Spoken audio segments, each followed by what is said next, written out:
Bible एक वर्ष में। नमस्कार, आप सबका बाइबल एक वर्ष में स्वागत है।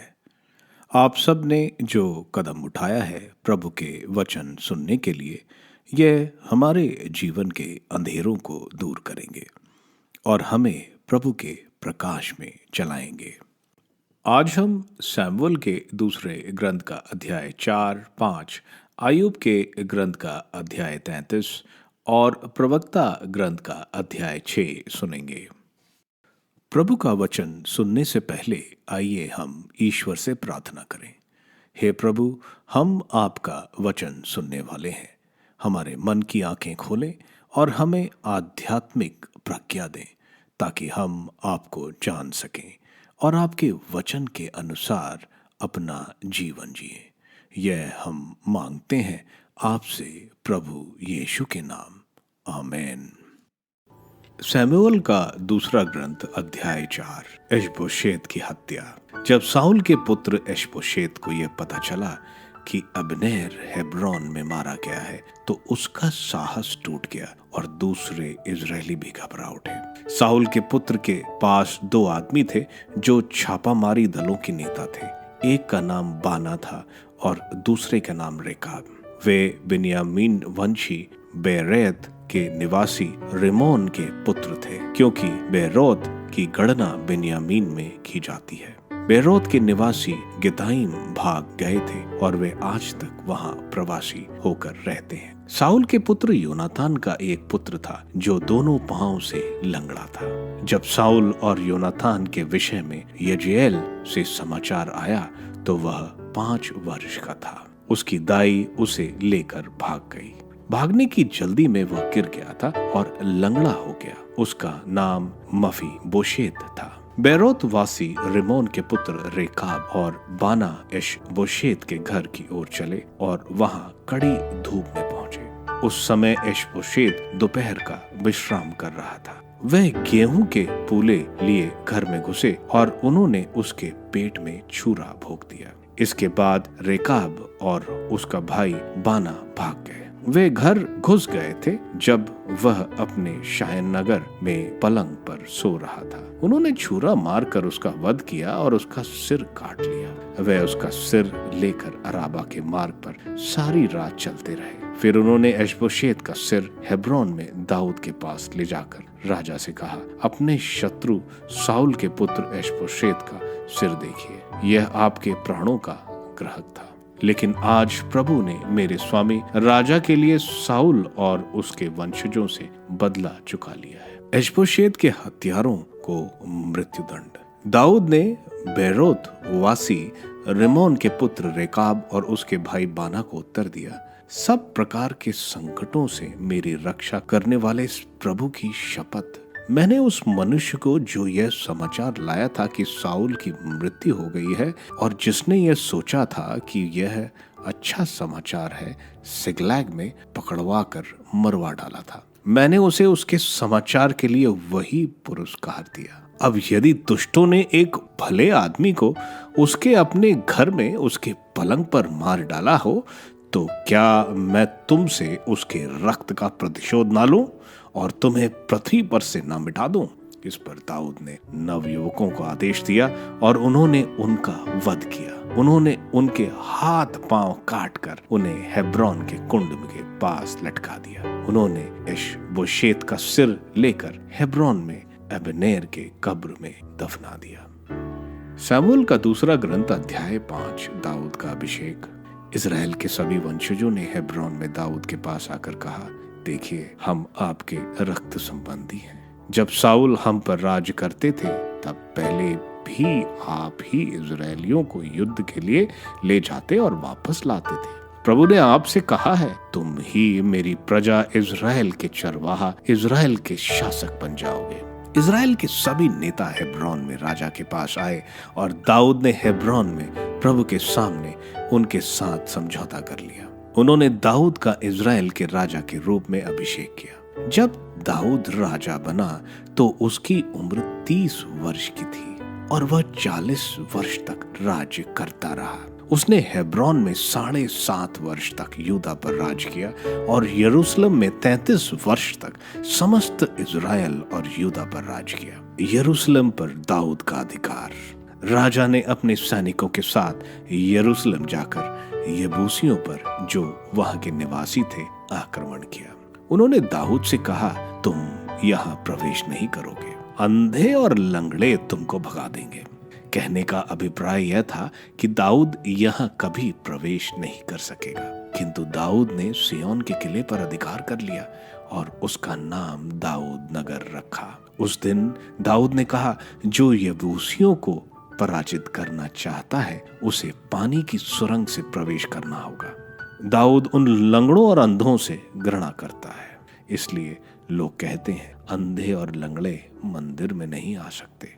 दाऊद नगर का निर्माण। दाऊद उस गढ़ में रहने लगा और उसने उसका नाम दाऊद नगर रखा। दाऊद ने मिलो से लेकर गढ़ के चारों ओर नगर बनवाया। दाऊद की शक्ति निरंतर बढ़ती गई, क्योंकि प्रभु विश्वमंडल का ईश्वर उसके साथ देता रहा। तीरुस के राजा हिरीम ने देवदार की लकड़ी, बढ़इयों और शिल्पकारों के साथ दाऊद के पास दूत भेजे और उन्होंने दाऊद के लिए महल बनाया। अब दाऊद जान गया कि प्रभु ने उसे इज़राइल का राजा बना दिया है और अपनी प्रजा इज़राइल के कारण उसका राज्य महान बना दिया।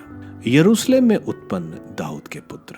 हेब्रोन से आने के बाद दाऊद ने यरूशलेम में अन्य उपपत्नियां रख ली और उसके और पुत्र पुत्रियां उत्पन्न हुई। यरूशलेम में उत्पन्न उसके पुत्रों के नाम ये हैं: शमुआ, शोबाब, नातान, सुलेमान, येभार, एलीशा, नेफेग, याफिया, एलिशामा, एलयादा और एलीफेटेट। फिलिस्तीनियों पर दाऊद की विजय। जब फिलिस्तीनियों ने सुना कि दाऊद का इज़राइलियों के राजा के रूप में अभिषेक हुआ है, तो वे सभी दाऊद के खोज में निकले। यह सुनकर दाऊद ने किले में आश्रय लिया। फिलिस्तीनी आए और रफाइम के मैदान में फैल गए। तब दाऊद ने प्रभु से पूछा, क्या मैं फिलिस्तीनियों पर आक्रमण करूं? क्या तू उन्हें मेरे साथ दे देगा? प्रभु ने दाऊद को उत्तर दिया, हाँ, आक्रमण करो, मैं फिलिस्तीनियों को अवश्य तुम्हारे हाथ दे दूंगा। दाऊद ने उन्हें बाल परासीम जाकर पराजित किया। उस समय उसने कहा, प्रभु ने मेरे सामने मेरे शत्रुओं की पंक्ति इस प्रकार तोड़ डाली है जैसे पानी बांध को तोड़ डालता है। इसलिए उस स्थान का नाम बाल परिसीम पड़ गया। फिलिस्तीनियों ने वहां अपनी देव मूर्तियां छोड़ दी। दाऊद और उसके आदमी उन्हें वहां से ले गए। फिलिस्तीनी फिर आए और रफाइम के मैदान में फैल गए। दाऊद को प्रभु से पूछने पर उत्तर मिला, उन पर सीधे आक्रमण मत करो, बल्कि चक्कर काट कर उनके पीछे पहुंचो और मोखा वृक्षों की ओर से चढ़ाई करो। जैसे तुम मोखा वृक्षों के शिखरों से चलने की आवाज सुनोगे तो आक्रमण करोगे, क्योंकि फिलिस्तीनियों की सेना को पराजित करने के लिए प्रभु तुम्हारे आगे आगे जा रहा होगा। दाऊद ने प्रभु की आज्ञा का पालन किया और फिलिस्तीनियों को गेबा से लेकर गजेर तक मार भगाया। अय्यूब का ग्रंथ अध्याय 37। यह देखकर मेरा दिल धड़कता है और अपने स्थान से उछल पड़ता है। सुनो उसकी वाणी के गर्जन को, उसके मुंह से निकलने वाली गड़गड़ाहट को, जो समस्त आकाश के नीचे गूंजती है। उसकी बिजली पृथ्वी के सीमांतों तक फैल जाती है। बिजली के बाद उसकी वाणी सुनाई देती है। वह ऊंचे स्वर से गरजती है। जब उसकी वाणी सुनाई पड़ती है तो वह अपना वज्रपात नहीं रोकता। ईश्वर अपने चमत्कार घोषित करता है। उसके महान कार्य हमारी समझ के परे हैं। जब वह बर्फ से भूमि पर गिरने का और बादल से मूसलाधार वर्षा करने का आदेश देता तो मनुष्य के सब काम ठप पड़ जाते हैं और उन्हें ईश्वर के सामर्थ्य का अभ्यास हो जाता है। पशु अपनी अपनी गुफाओं में छुप जाते हैं और अपनी अपनी मांदों में पड़े रहते हैं। दक्षिण से भवंडर आता है और उत्तर से ठंडी हवा। ईश्वर के श्वास से शीत निकलता, जिससे बड़े जलाशय जम जाते हैं। तब प्रकाश बादलों से होकर आता और धूप उन्हें भिन्न भिन्न कर देता है। बादल ईश्वर के कहने पर समस्त पृथ्वी पर फैल जाते और सर्वत्र उसके आदेश का पालन करते हैं। वे उसकी इच्छा के अनुसार कई मनुष्यों को दंड देते और कहीं पृथ्वी सींच कर उसका प्रेम प्रकट करते हैं। अय्यूब, कान लगाकर सुनो, ईश्वर के चमत्कारों पर विचार करो। क्या तुम जानते हो कि ईश्वर किस प्रकार बादलों का नियंत्रण करता है और उनमें से बिजली चमकाता है? क्या तुम जानते हो कि वह किस प्रकार बादलों का फैलाता है? क्या तुम सर्वज्ञ ईश्वर का एक भी चमत्कार समझते हो? जब दक्षिणी हवा के कारण भूमि तपती है और तुम अपने गर्म कपड़ों में पसीना बहाते हो, तो क्या तुमने ईश्वर की सहायता की, जिसने ढली धातु के दर्पण की तरह आकाश मंडल को फैलाया? हमें बताओ कि हम उससे क्या कहें। हम अपने अज्ञान के कारण तुम्हारा पक्ष प्रस्तुत करने में असमर्थ हैं। क्या मेरी बात उसके पास पहुंचती है? जब कोई मनुष्य बोलता है तो क्या उसे इसका पता चलता है? जब पवन आकाश के बादल चितरता है तो कोई सूर्य की प्रखर ज्योति पर आंखें नहीं टिका सकता।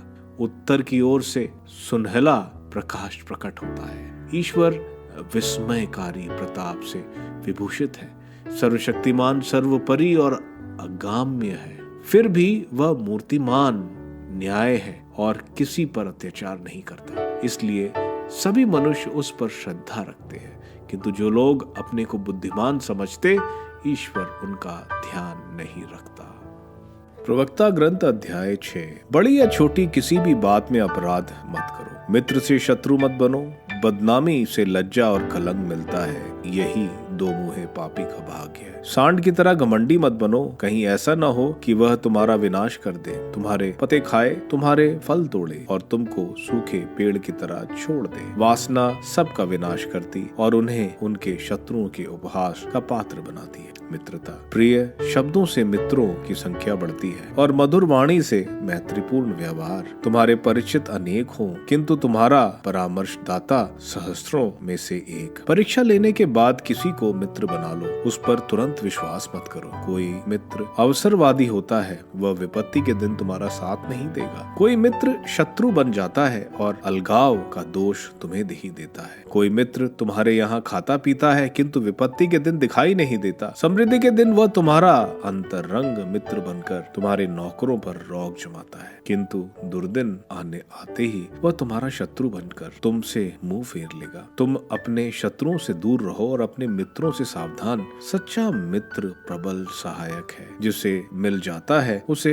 खजाना प्राप्त है। सच्चा मित्र एक अमूल्य निधि है, उसकी कीमत धन से चुकाई नहीं जा सकती। सच्चा मित्र संजीवनी है, वह प्रभु भक्तों को ही प्राप्त होता है। प्रभु भक्त मित्रता का निर्वाह करता है, वह जैसा है उसका मित्र वैसा ही होगा। प्रज्ञा की प्राप्ति, पुत्र बचपन से शिक्षा ग्रहण करो, तब तुम्हें बुढ़ापे में प्रज्ञा प्राप्त होगी। तुम हल चलाने और बोने वालों की तरह प्रज्ञा प्राप्त करने का प्रयत्न करो और उसके अच्छे फलों की प्रतीक्षा करो। तुम्हें कुछ समय तक परिश्रम करना पड़ेगा, किंतु बाद में उसे शीघ्र प्राप्त कर लोगे। अज्ञानियों के लिए प्रज्ञा बहुत कठिन होती है और नासमझ उसकी साधना में दृढ़ नहीं रहेंगे। प्रज्ञा भारी पत्थर की तरह उसकी परीक्षा लेती है और वह उसे फेंक देने में देर नहीं करेगा, क्योंकि प्रज्ञा अपने नाम के अनुरूप कठिन है। बहुत कम लोग उसे देख पाते हैं। पुत्र, मेरी बात मानो, मेरे परामर्श मत ठुकराओ। प्रज्ञा की बेड़ियां अपने पैरों में पहनो और उसका जुआ अपनी गर्दन पर रखो। अपने कंधे झुका कर उसे धारण करो और उसके बंधनों से मत चिढ़ो। उसको सारे हृदय से अपनाओ और सारी शक्ति से उसका पालन करो। उसकी खोज करो और वह तुमको मिल जाएगी। उसे पाने पर तुम उसे मत जाने दो। अंत में तुम्हें उसमें शांति मिलेगी और वह तुम्हारे लिए आनंद का कारण बनेगी। उसकी बेड़ियां तुम्हारा सुदृढ़ आश्रय बनेगी और उसका जुआ एक महिमामय आभूषण व सोने से अलंकृत है और उसके बंधन बैंगनी फीते जैसे हैं। तुम उसे महिमामय आभूषण की तरह पहनोगे और उसे आनंद के मुकुट की तरह धारण करोगे। पुत्र, यदि तुम सुनना चाहो तो शिक्षा प्राप्त करो। यदि उसमें मन लगाओगे तो समझदार बनोगे। यदि तुम रुचि से सुनोगे तो ज्ञान प्राप्त करोगे। यदि कान दोगे तो बुद्धिमान बनोगे। बड़े बूढ़ों की संगति करो और उनकी प्रज्ञा की बातों पर ध्यान दो। धर्म संबंधी चर्चा रुचि से सुनो और ज्ञान संबंधी सुक्तियां मत बुलाओ। यदि तुमको समझदार व्यक्ति का पता चले तो सवेरे ही उससे मिलने जाओ। उसके द्वार की दहली तुम्हारे पैर में घिस जाए। प्रभु की आज्ञाओं का चिंतन करो, उसकी आदेशों का पालन करो। वह तुम्हारा मन दृढ़ करेगा और तुमको वह प्रज्ञा देगा जिसकी तुम कामना करते हो।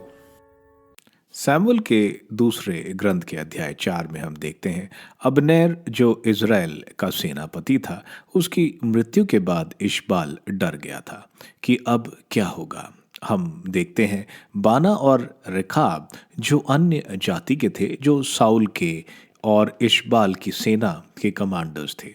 ये दोनों एक दिन दोपहर के समय इशबाल की हत्या करते हैं और उसका सर काटकर दाऊद के पास हेब्रोन ले आते हैं, यह सोचकर कि दाऊद उनको इनाम देगा। दाऊद ने जैसा अमेलेक के साथ किया था जब अमेलेक ने साउल की मृत्यु के बारे में बताया था, वैसा ही इन दोनों के साथ भी करता है और इन दोनों को भी मार देता है। यह वो इसलिए करता है ताकि इजरायली ये ना सोचे कि दाऊद ने इशबाल की हत्या करवाई।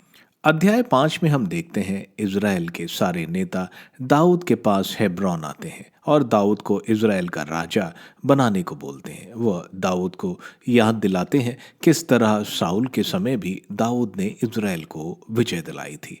ईश्वर ने दाऊद को चुना था इज़राइल का राजा, जो ये सब लोग जानते थे। इस तरह दाऊद का राज्य अभिषेक हुआ। दाऊद 30 वर्ष का था जब वो हेब्रोन का राजा बना था और अब 7.5 साल बाद यूदा और इज़राइल का राजा बन रहा है। दाऊद ने इज़राइल पर 40 वर्ष राज्य किया। यूनाइटेड इज़राइल सिर्फ 95 ईयर्स तक एक साथ रहा। उत्तरी इज़राइल 208 साल तक रहा और यूदा 425 साल तक रह पाया। आगे हम देखते हैं यरूशलेम पर कब्जा। यरूशलेम पर इजरायली कब्जा नहीं कर पाए थे। यरूशलेम का पहले नाम सलेम। मेल्किसेदेक जो सलेम में राजा थे, उन्होंने अब्राहम को आशीर्वाद दिया था। ये हमने उत्पत्ति ग्रंथ में देखा था। यरूशलेम की पहाड़ी बहुत खड़ी पहाड़ी थी, यानी काफ़ी स्टीप थी।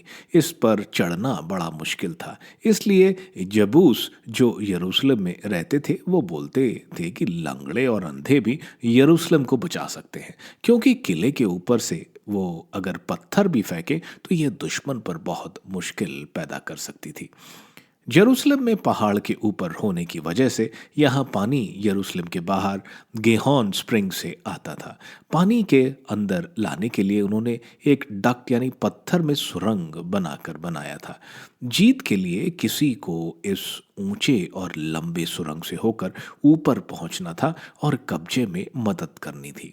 योआश जो दाऊद की सेना का कमांडर होता था, वो जाता है और दाऊद की सेना यरूशलेम पर विजय पाती है। दाऊद की स्त्री पर कमजोरी थी, इसलिए हमें रखेल और पत्नियों की संख्या बढ़ी हुई नजर आती है। आगे फिलिस्तीनी दाऊद के राजा बनने का जानकर और वो एक बड़ी ताकत न बने, इसलिए उस पर आक्रमण करते हैं। दाऊद ईश्वर से पूछता है और ईश्वर उसको बोलते हैं कि दाऊद जाए और दाऊद की सेना फिलिस्तीनियों को हरा देती है। यह बहुत महत्वपूर्ण है क्योंकि फिलिस्तीनी एक बहुत बड़ी शक्ति थे। फिलिस्तीनी एक बार फिर इजराइल पर आक्रमण करते हैं। दाऊद ईश्वर से पूछने पर ईश्वर बोलते हैं इस बार सामने से नहीं पीछे से आक्रमण करो। ईश्वर दाऊद की सेना के आगे जाएंगे और फिलिस्तीनियों को खत्म करेंगे। फिलिस्तीनी बुरी तरह हारते हैं और वो इजराइल के दास बन जाते हैं। आयुब के ग्रंथ के अध्याय 37 में हम देख रहे हैं एलिहू बता रहा है प्रकृति की सारी शक्ति और भव्यता ईश्वर की आज्ञा मानती है। एलिहू आयुब को बोल रहा है कि वो ईश्वर की भव्यता को नहीं समझ सकता। वो बोल रहा है ईश्वर से डरने की जरूरत है। आयुब तो पूरी जिंदगी ईश्वर से डर कर जिया था। प्रवक्ता ग्रंथ के अध्याय 6 में बेन सिरा बोल रहे हैं दोस्ती को सोच समझ के करनी चाहिए, जल्दी में नहीं। सच्चा दोस्त और अगर वो ईश्वर से डरता है मानो वो हीरे की तरह है। दूसरी चीज जो बताई जा रही है वो अनुशासन है। जो अनुशासन के साथ जीता है वह सफलता जरूर पाता है। तीसरा कि युवाओं को संतों के साथ समय बिताना चाहिए, जिनसे युवा सच्ची प्रज्ञा प्राप्त कर सकते हैं। आप सबको धन्यवाद ईश्वर के वचन सुनने के लिए।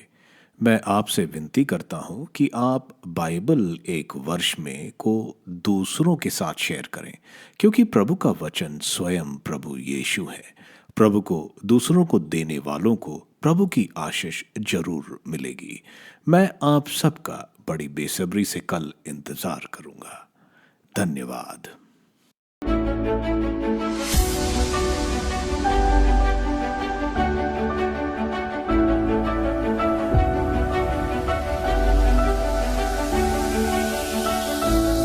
बाइबल एक वर्ष में